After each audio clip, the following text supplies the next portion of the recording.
Hello traders! Welcome back sa ating YouTube channel. In this video, we're going to discuss about stock request session.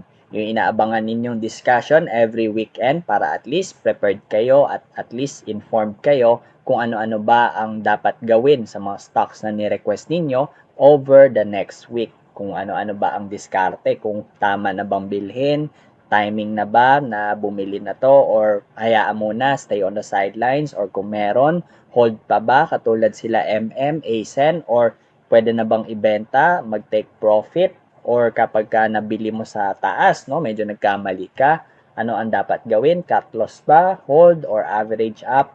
So, pag-uusapan natin yan ngayon. Kung makikita mo, magsimula tayo dito sa index natin, nagkaroon ng bullish, no? Closing ng bullish last Friday na halos i-challenge na niya yung 7,200 points. Pero ingat ka kasi medyo extended na kasi yung index natin at prone na to sa retracement. Kung magkakaroon to ng retracement, ang unang i-challenge niya itong MA9. Kung hindi mag-hold yung MA9 or around 7,000 level, more likely i-challenge niya itong 6,800 points or dito sa may bandang 6,700 points para i-close yung gap. So, yun lang yung challenge kay index. More likely, baka mag-take profit na yung mga tao, lalo na sa mga nakabili somewhere here, di ba? Malaki na ang naging run-up niyan, lalo na sa mga individual na index stock. Kung i-observe mo naman yung international market, si Dow Jones, ganun din, no? Halos parehas lang. Kung hindi ito mag-hold, itong 29,200, more likely, challenge niya itong 29,000. Kung hindi pa mag-hold yan, more likely, i-close niya yung gap dito and ito-try niyang i-challenge yung 28,400 kung mag-hold. So, halos magkaparehas lang, di ba, yung naging price structure. Kaya medyo ingat lang kung magta-trade ka within this week. So, proceed na tayo sa mga individual stocks na ni-request ninyo. So, si Butch, no, DD. Kung makikita mo si DD, wala pang galaw, tahimik. So, I would suggest na stay on the sideline muna. Huwag ka munang magta-trade kung wala kang nakikitang good entry point. Pero kung meron kang ibang plano para kay DD, of course, follow mo yon kasi plano mo yun eh. Kumbaga, mas alam mo yung ginagawa mo, right? So, ito sa amin, advice lang to or guidance lang. So, next thing with MM. So, kung may MM ka, more likely, you are thinking of taking profit na. Kasi, ang unang entry point niyan is dito, 3.27 pesos per share or dito sa may FIB 618. Kung dito mo siya nabili, meron ka na approximately like 70% na gain. Pero nagkaroon kami ng second entry point which is 4.5 pesos per share. Dito ka nakapag-entry, meron ka na approximately like 20% gain. So isipin nyo yun, meron nakapag-gain ng 70%, pero nakapag-gain ng 20%. Meron mga nakalaya na galing sa 4.5 na ipit, 'di ba? Sa 4th day ng selling play, mga humabol na ipit. So more likely baka magbentahan na 'yan. So kapag nagbentahan 'yan, ito yung iwa-watch out mo kung mag-hold itong 5.22 pesos per share. Kung hindi ito mag-hold, pwedeng i-close yung gap all the way down dito sa may 4.85 pesos per share or MA9. Pwede niyang i-challenge yan. Of course, kapag nagkaroon ng run-up, pwedeng i-break out niya itong 5.6 per share all the way up dito sa may 6 pesos per share. Pero of course, make sure na ready ka na para sa profit taking kung nabili mo siya sa mas mababang halaga. So, yun yung advice ko. Pero sa mga bibili pa lang, I would suggest na avoid muna, no? So, next thing, tech naman. Let's see. So, with tech naman, as you can see, failed to break out dito sa may MA200. So, just in case ma-breakout niya ito, i-challenge niya itong 7.07 pesos per share all the way up dito sa, kunwari, sa may around 8 pesos per share, no? Something, 7.9. Meron kasing resistance somewhere here, no? Ayan, no? Minor resistance, tapos support. Then, kapag ka na-breakout niya, pwede niya i-challenge yung banda rito sa 8.9 pesos per share na resistance all the way up here sa 9.6 pesos per share na resistance. So, yun lang yung babantayan mo. Pero, of course, I think tech needs more time para magkaroon ng proper price structure, no? Kailangan niya magkaroon ng healthy na consolidation pa para at least maging malakas yung pagkaka-breakout or yung momentum just in case. So, next thing with C, I think avoid muna pagdating kay C, medyo wala akong nakikitang good entry point. Same as well with dito, 'di ba? Medyo hindi ganun kaganda yung price structure at hindi mo kakita na mahanapan ng good entry point kay dito at kay C. So, I think stay on the sidelines, hanap ng ibang stocks na may magandang opportunity and attractive yung risk-reward ratio. So, next thing with MRC, ito, isa din sa mga watchlist ko to sa mga students natin. So, si MRC, actually, wala nang buying signal dito. So, kung meron ka neto, dito kasi yung entry point namin, either 0.46 or 0.47, you are already making like around 25% gain something, right? So, yan yung meron ka ng gain at pwede mo nang ibenta. Just in case hindi mag-hold itong 0.53, baka pwede ka na mag-sell all na sa mga positions na meron ka. So, sa mga nagpaplanong bumili, I don't think na this is the right time for you to buy. Kasi selling time na siya, no, for me. So, congrats sa mga merong MRC. So, especially sa mga nakabili dito sa mga mabababang halaga, right?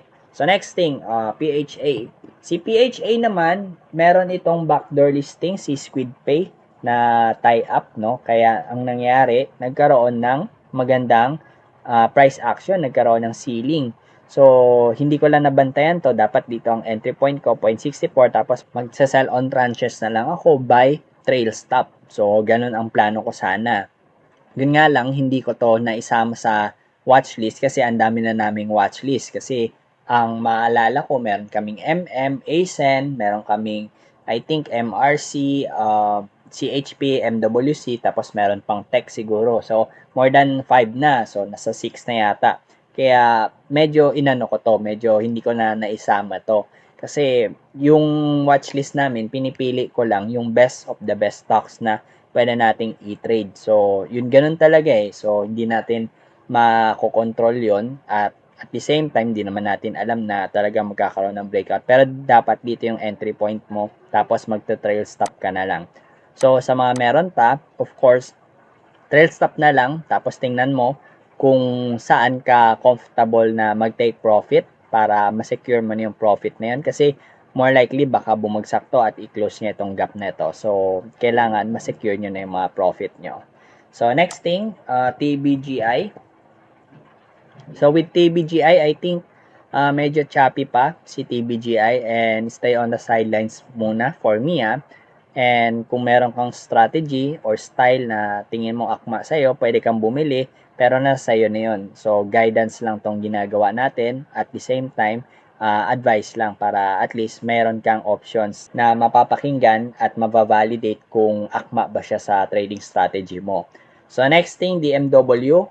Ganun din, same thing, stay on the sidelines. Wala nakikitang good entry point kay DMW. So, proceed na tayo kay Rafael, RLC, no? So, let's see kung anong meron kay RLC.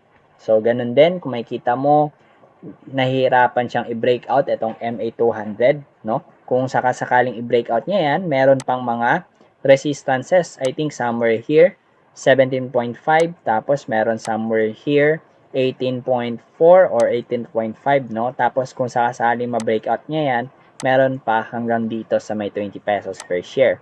So just in case kung kunwari medyo malakas ang loob mo, bumili ka dito, meron kang maximum gain na 20% or minimum gain na like 5% sa trade na yon. So ikaw bahala kung tingin mo attractive ba siya para sa'yo. And I don't think kung mag-hold to, itong pagkaka-breakout, medyo alanganin eh, yung breakout niya hindi strong eh, medyo 50-50 eh, no? So yun yung nakikita ko with RLC. So I think stay on the sidelines muna. Wait for a confirmation muna. So Nelson, ACR. So same thing lang din, no? Wala akong nakikitang good entry points. Stay on the sidelines. Medyo hindi ko nagugustuhan yung price structure ni ACR. So next thing, kay Ferdinand, no? SMC.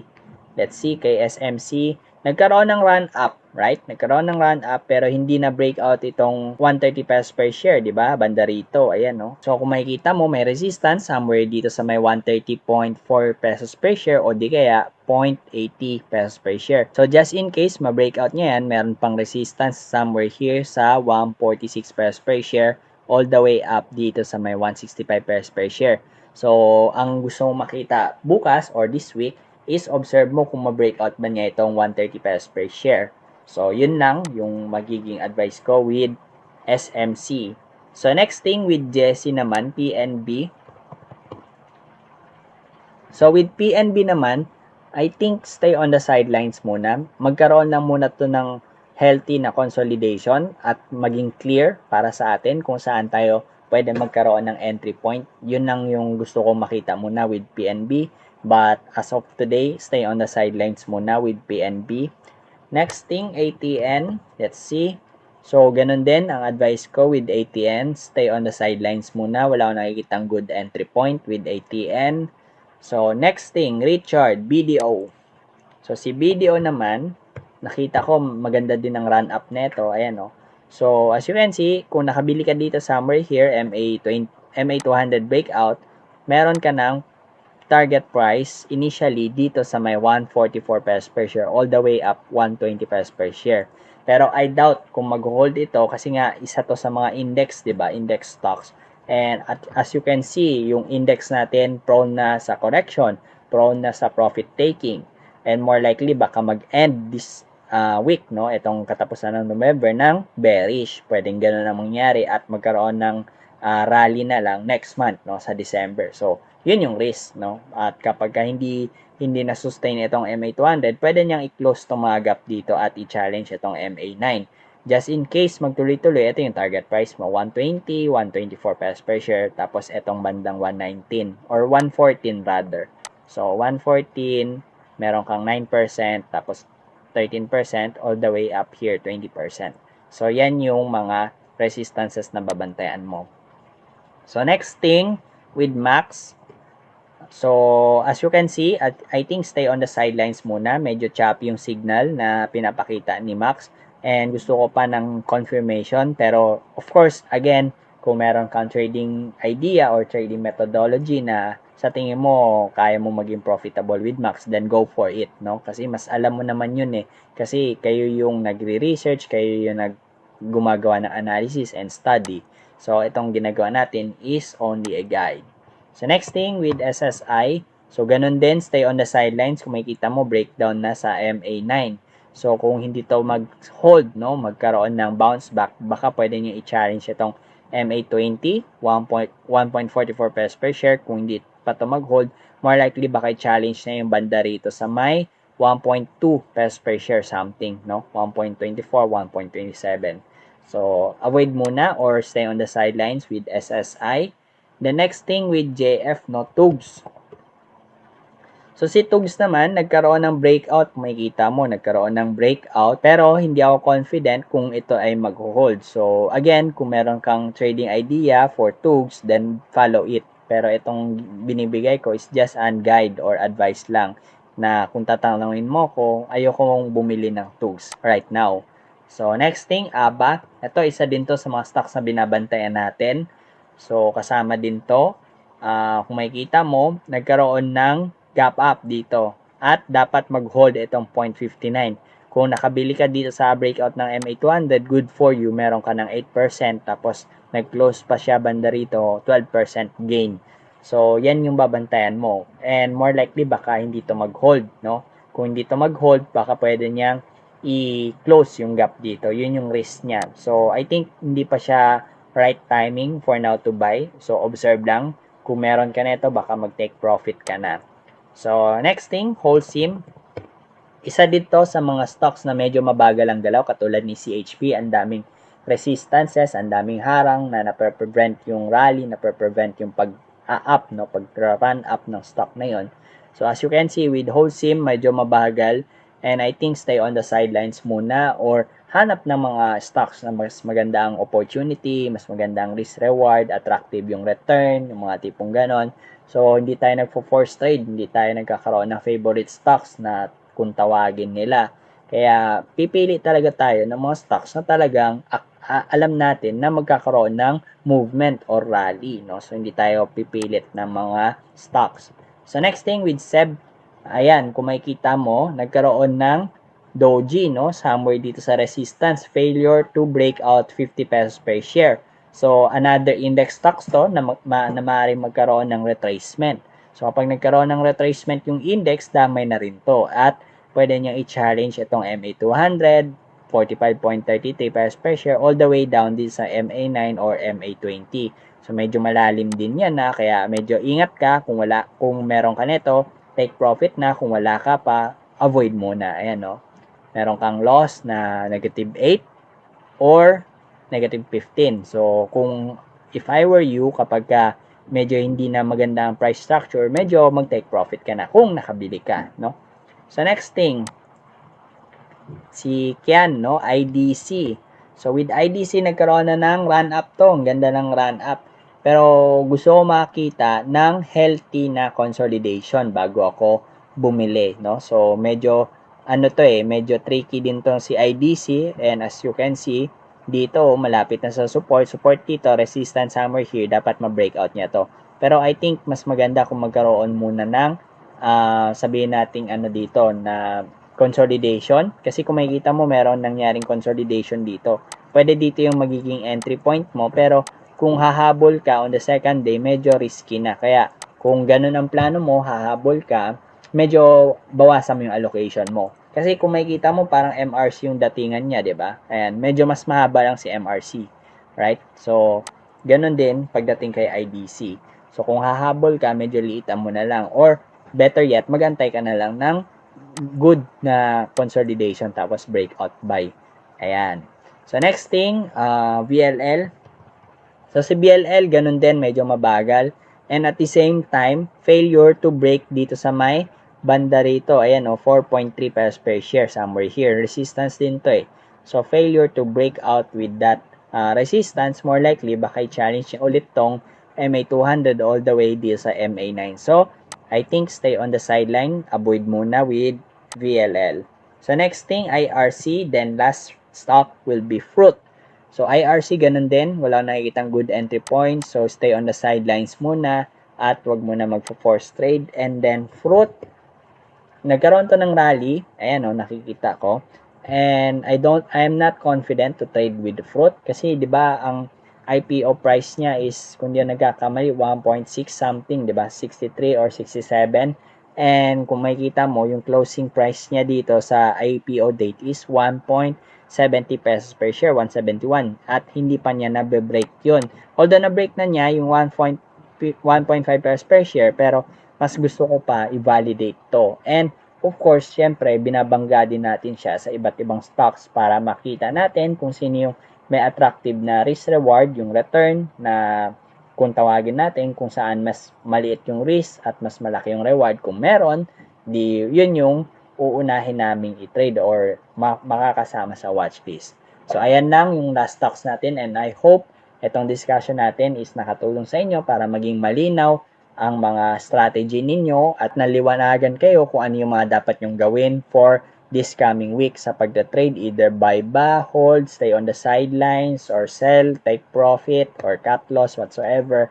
So, ayun lang. God bless and good night.